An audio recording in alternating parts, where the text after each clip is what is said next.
Mas eu queria fazer aqui uma fala sobre a teologia da mesa e a cultura do network pós-moderno. E falar sobre 10 princípios que podem ressignificar as nossas relações e negócios. E quando nós falamos da teologia da mesa, nós temos que, primeiramente, entender o que falamos sobre teologia. É muito diferente de qualquer outra ciência, porque o campo de observação da teologia ele é muito amplo, ele não tem limites. O campo da filosofia ele vai até a capacidade do homem de entender o processo do conhecimento, assim como a psicologia, ela vai até o limite do seu campo de observação, que é a própria psique do homem, assim como todas as outras ciências, elas vão de alguma maneira ter como um limite do seu campo de observação o próprio homem. Só que a teologia, ela vai até o próprio Deus que não tem começo nem fim, então não há limites no seu campo de observação. Então a teologia vai nos chamar a observar além dos limites da nossa capacidade de conhecer e de alcançar a compreensão, e por isso que, antes de tudo, eu queria convidar os irmãos a entender a mesa a partir do que nós vamos chamar de uma mente teológica. O que é uma mente teológica? É quando nós não vemos mais a partir de nós mesmos.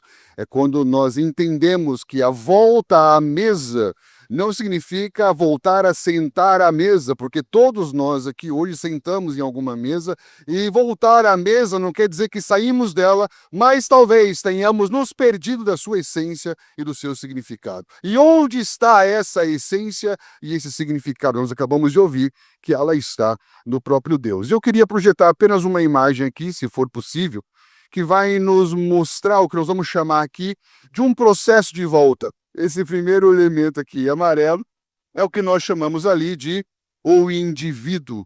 E o homem, por causa da queda, ele passou a ser um indivíduo introvertido. O que é isso? Toda a sua energia psíquica, toda a sua busca por compreensão e sentido é voltada para si mesmo. O homem se tornou um ser ensimismado em que tudo na sua vida faz sentido a partir do seu momento presente. Quantas vezes você já orou pedindo para que Deus explicasse para você o porquê que ele está passando por esse momento?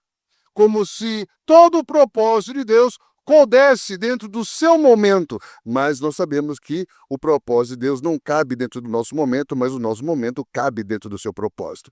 E o grande chamado de Jesus para nós não é para sairmos para fora de algum lugar, a não ser para fora de nós mesmos. O homem pós-queda se torna um homem voltado para dentro de si mesmo, um homem que vai em busca do conhecimento dentro do mergulho da sua própria obscuridade. O chamar de Jesus é um chamado para fora. Voltar à mesa nada mais é do que voltar ao princípio de tudo. E aí nós temos que entender que a nossa proposta aqui não é resolver um problema provocado pela queda, mas restaurar uma essência que foi perdida por ela. Nós vamos parar de ser homens que resolvem problemas para nos tornar homens que restauram uma essência perdida. Existe nas escrituras várias histórias que contam uma só história. A história de Deus é o que nós chamamos de uma metanarrativa. Uma grande narrativa que é composta por várias narrativas. E quando nós olhamos para as escrituras, nós vemos que existem pelo menos 4 movimentos da história. E o primeiro está nos 2 primeiros capítulos da sua Bíblia, chamado criação. O que é a criação? A criação é onde não há pecado, não há queda, não há choro, não há dor, não há morte, não há doença. Nos 2 primeiros capítulos da sua Bíblia é o que nós chamamos de a ideia original de Deus sobre tudo, sobre a vida, sobre o trabalho, sobre a família, sobre a criatividade, sobre a produtividade, sobre todas as esferas das relações humanas, seja do homem com Deus, do homem consigo mesmo, do homem com o próximo ou do homem para com a criação. No capítulo 3, nós temos um novo movimento na história chamado queda. A queda é quando o homem se desloca da ideia original, é quando o homem quebra essa relação com Deus e todas as dimensões das relações humanas são afetadas e são desestabilizadas. No capítulo 3 até o capítulo 20 da sua Bíblia, nós vamos ter o terceiro movimento da história chamado de redenção. A grande parte da sua Bíblia, do capítulo 3 até o capítulo 20, é o Senhor mostrando como voltar à ideia original. é o processo de redenção, de reconciliação. E então nós temos os 2 últimos capítulos da Bíblia. Capítulo 21 de Apocalipse começa como? Eis que vejo um novo céus e uma nova. Como começa Gênesis 1? No princípio criou Deus os céus. Apocalipse 21, eis que vejo um novo céu e uma nova. O último movimento é a consumação. O que é a consumação? É quando toda a ideia original de Deus vai se cumprir. Qual que é o nosso processo? É entender a ideia original de Deus para que possamos responder ao processo da redenção como uma antecipação daquilo que será certamente a consumação de todas as coisas. Portanto, voltar à mesa não se trata apenas de resolver problemas causados pela queda, mas entender qual é a essência original que havia naquele encontro que acontecia no Éden, em que o homem comia livremente na presença de Deus e todas as coisas, não por necessidade, mas por desfrute, porque ele morava num lugar que chamava Éden, que significa prazer. Então, nós estamos vendo que o primeiro ponto muito importante é voltarmos ao princípio de tudo e captarmos a essência original do que é o encontro e do que é o Deus que, antes de tudo, é relação. Deus é relação. E quando nós falamos dessa quebra da relação com Deus, muitas vezes nós associamos e entendemos isso com a quebra da comunhão. E um outro ponto muito importante é nós não saímos daqui na superfície da ideia da comunhão, porque quando nós voltamos ao princípio de tudo, nós vamos ver que a comunhão não deve jamais se resumir ao comer junto. O fato de nós falar, vamos ter um tempo de comunhão, e você já visualiza na sua cabeça uma pizza, isso pode ser algo muito limitante. E que nós estamos vendo a partir do indivíduo, como Protágoras na escola grega fala do relativismo, o homem à medida de tudo. Então, tudo o que eu sei e alcanço é aquilo que é a minha verdade, você tem a sua verdade, cada um tem a sua verdade, mas qual é a verdade de Deus sobre isso? Nós podemos sentar numa mesa, comer e estarmos bem, mas não estarmos nele. Comunhão não se define como o quanto estamos bem, eu e você, mas sim o quanto eu e você estamos nele. Porque a mesa da comunhão é uma mesa para voltarmos a essa relação primordial e essencial com o próprio Cristo. Não começa com nós juntamente com o outro, mas nós juntamente em Cristo. Por isso que 1 Coríntios 1:9 fala que estamos chamados para a coinonia do Filho, Jesus Cristo. Não é a comunhão que está baseada na relação com o outro indivíduo, mas a relação que é baseada no próprio encontro com a pessoa do Filho de Deus. Não é apenas o comermos juntos, é o participarmos dele.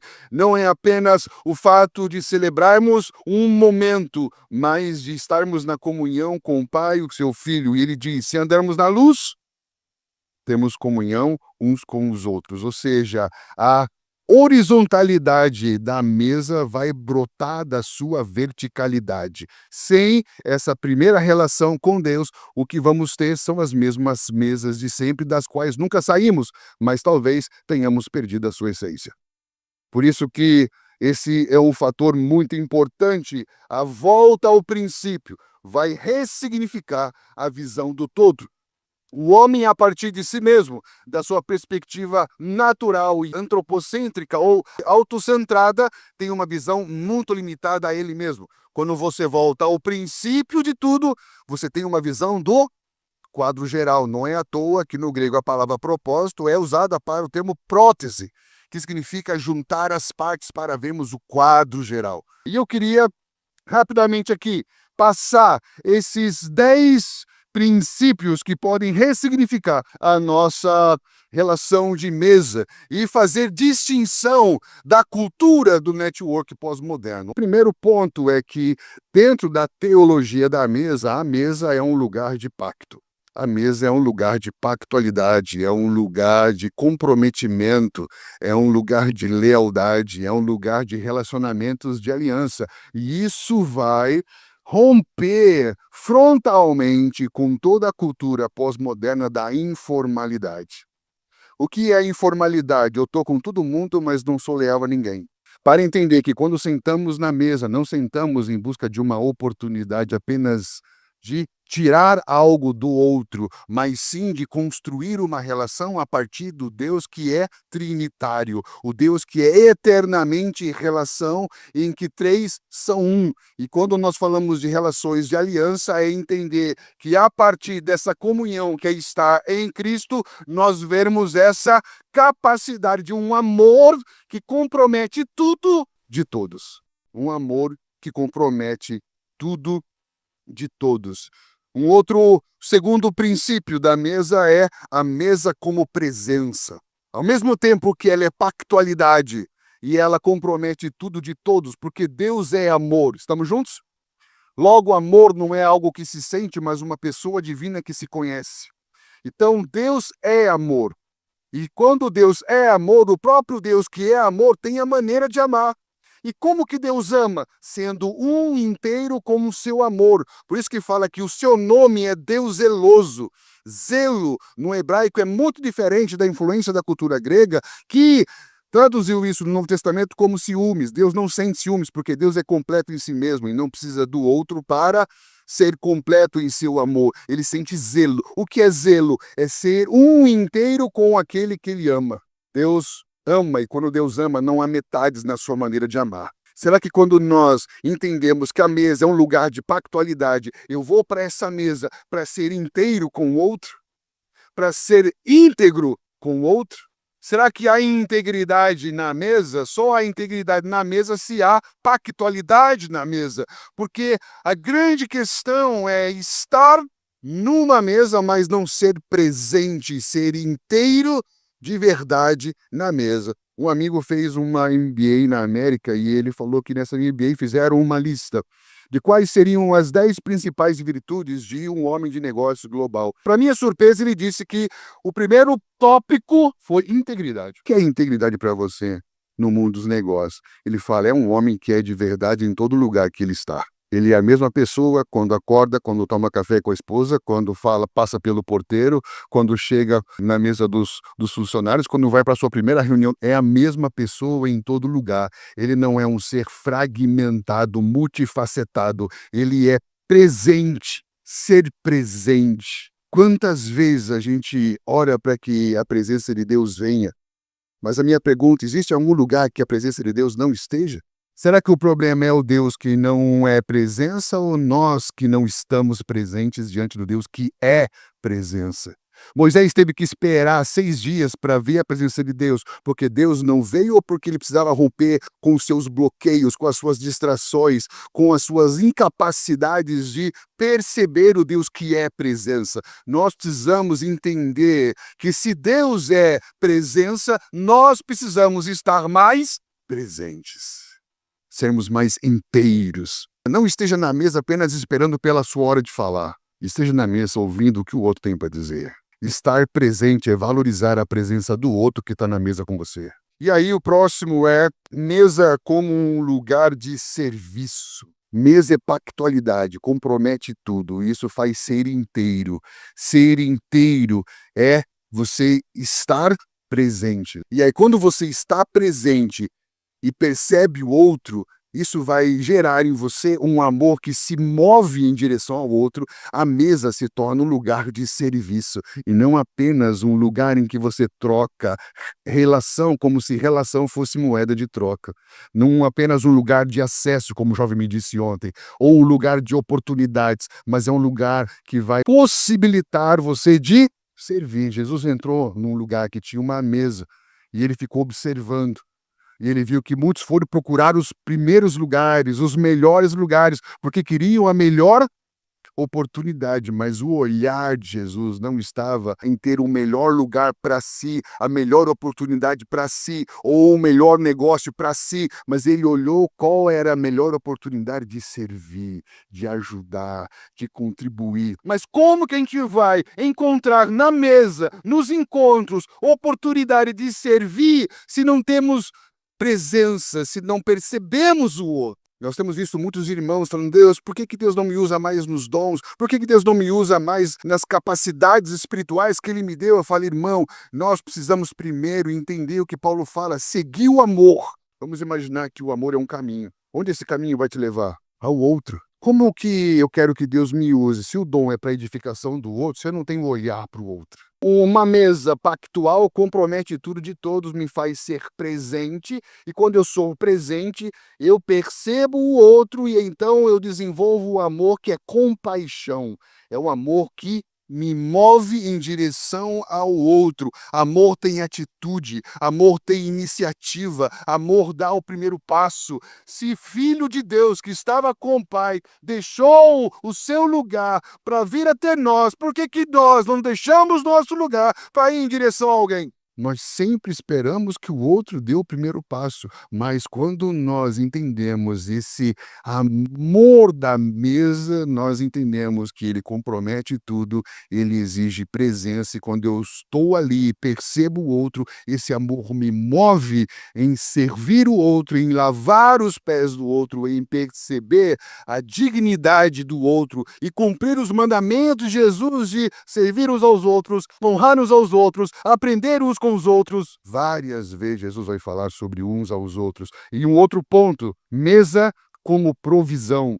O que é a mesa como provisão? Um dos aspectos da pactualidade é complementariedade. Há uma discrepância entre Atos e Corinto, por exemplo, porque em Atos havia um princípio da mordomia em que ninguém considerava ser o que tinha, mas apenas entendia que Deus havia dado algo para qual eles deveriam administrar. Deus me confiou algo que é dele e eu preciso administrar isso de tal maneira que seja comum, que seja para o bem comum e não para privatização. Nós privatizamos tudo, querido. Privatizamos o casamento, porque agora o casamento não é mais um bem comum para o outro, para a sociedade, para um propósito, mas para a satisfação pessoal. E assim seguimos privatizando muito daquilo que nos foi dado para ser gerido segundo essa administração divina. E ali em Atos, eles não consideravam de si próprios aquilo que tinham, e eles bancaram e sustentaram um grande avivamento. Porque imagine de um dia para o outro ter que hospedar 3.000 pessoas, porque eles não queriam mais ir embora. Então eles começaram a dividir os seus bens, abrir as suas casas e bancaram um avivamento. Então a mesa é um lugar de provisão. Ali eles proveram já. Na mesa que havia em Corinto, diz que aqueles que tinham mais comiam muito, se embriagavam, e os que tinham pouco passavam fome. Percebeu a diferença? Não há uma provisão que gera equidade. O que é equidade? Entender que existem condições diferentes. O que adianta? Vamos fazer justiça, vamos dar internet para todo mundo, mas todo mundo não tem smartphone. Não é uma igualdade sem equidade. Então nós vemos aqui que a provisão é um princípio de pactualidade. É você entender que a mesa é um lugar que está todo mundo na mesma posição e um deve complementar o outro naquilo que lhe falta. A mesa é um lugar terapêutico. Existem muitos dados que a mesa tem um valor terapêutico. Quando nós vivemos a mesa em família, em fraternidade, em amigo, em negócios, dentro de casa, há estatísticas de que os filhos têm menos propensão a vícios, têm mais facilidade a performar melhor na escola, na vida. A mesa, ela tem um caráter terapêutico. E nós vemos que muito dessa cultura viciosa, pouco virtuosa, tem a ver com falta de mesa, de família, de presença, de cuidado, de proteção, de provisão, um lugar de cura e de restauração. Eu posso contar um testemunho aqui rapidamente, né? Voltamos para São Paulo depois de um tempo muito difícil que nós vivemos, fiquei doente, tive um tempo ali de depressão e precisamos ali de cuidados especiais. A igreja de São Paulo, que é a nossa igreja mãe, que nos enviou para Curitiba em 99, começou esse processo então, e ali nós fomos cuidados e começamos a trabalhar ali. Estávamos bem, a família já reintegrada no trabalho, as meninas super ativas na igreja, porém havia um sentimento no meu coração que dizia assim, já deu, né? Agora é o momento delas, vou investir nelas, e eu fui para uma viagem para o Egito, e estava numa mesa no Egito, totalmente deslocado, não era a minha rede natural de relacionamento, não conhecia muitas pessoas, e de repente chegou um irmão na mesa, sentou do meu lado, e falou assim, você é o Anderson Bonfim? E eu falei assim, sim. Ele falou assim, há muitos anos atrás, quando eu fui para Portugal para plantar uma igreja, não tinha nada, não tinha ninguém. Durante anos passei muita dificuldade e todos os dias eu sentava com a minha família e cantava a sua canção, que falava, assim, eu creio, sobre a sua palavra eu me movo. E ele começou a ministrar aquilo, ele falou assim, e aquilo, ele falou, cara, não pare, ele não sabia de nada. Numa mesa, do outro lado do mundo, uma experiência de cura, de restauração. Se você chegou nesse lugar cansado, desanimado, que seja esses encontros aconteçam aqui, que Deus possa usar a sua vida para também ativar o coração de outras. 9. Mesa como um lugar de hospitalidade. O princípio da hospitalidade, que é de acolher, de você preparar algo para o outro, de você chegar num lugar e ver que alguém pensou, que alguém se planejou, que alguém valorizou aquele momento. E nós vamos ver que isso é muito importante. Na verdade, a nossa função é preparar um lugar para a volta do Senhor Jesus. A nossa vida vive em torno da hospitalidade. E a hospitalidade, ela vai nos proporcionar, fazer com que esses encontros sejam como faróis acesos no meio de uma escuridão imensa. É interessante você pensar que Deus está nos chamando para estabelecer padrões a partir dos quais Deus vai manifestar a sua justiça na terra. Muitas pessoas acham que Sodoma e Gomorra foi destruída por causa da sua luxúria. Mas se você prestar atenção no contexto, você vai ver que Sodoma e Gomorra foi condenada por causa de Abraão. O que aconteceu antes dos anjos irem destruir Sodoma e Gomorra? Eles foram recebidos com um nível de hospitalidade surreal. Abraão fez o melhor para eles. Alguns historiadores falam que a medida que ele usou de receita ali era muita coisa, né? Foi ali impecável na sua hospitalidade. O que aconteceu? Abraão estabeleceu um padrão. Deus não pode julgar nada na terra se não tiver um padrão que condene. Hebreus 11:7 fala que Noé aparelhou uma arca pela qual condenou o mundo e manifestou a justiça que vem pela fé. Pergunta: quem condenou o mundo, Deus ou Noé? Imagine que você está numa sala de aula e aí você vai fazer uma prova, todo mundo tira 0. E aí o representante da classe vai procurar o professor e diz assim, professor, todo mundo tirou 0. O problema está com a sua matéria, ninguém entende o que você fala. O professor José Júnior, compassivo, amoroso, diz assim, eu queria muito dar uma segunda chance para vocês. Mas o Arthur tirou 10. Quem condenou a turma, o professor ou o aluno? Quem condenou a turma, o professor ou o aluno? Quem condenou o mundo, Deus ou Noé? Entendeu que Abraão estabeleceu o que a Valônia está sendo chamada para fazer esses dias? Temos que subir o padrão da mesa. E entender que o que nós estamos fazendo aqui não se resume a um mero encontro de network pós-moderno, né? Mas é um resgate da teologia da mesa, né? E entender o último ponto, e para mim talvez o mais incrível é que a mesa como uma antecipação escatológica. O que estamos fazendo aqui é apenas um ensaio de uma mesa que celebraremos da eternidade. O que estamos fazendo aqui é nos lembrarmos do que Jesus fez e anteciparmos o que viveremos com Ele. Uma mesa com Ele na eternidade. Bem-aventurado aqueles que participarem da mesa do reino dos céus. Que nós, toda vez que vivemos a mesa a partir da teologia da mesa e não do network pós-moderno, estamos celebrando a mesa que já foi posta e a mesa que está preparada para nós. Que Deus abençoe sua vida grandemente.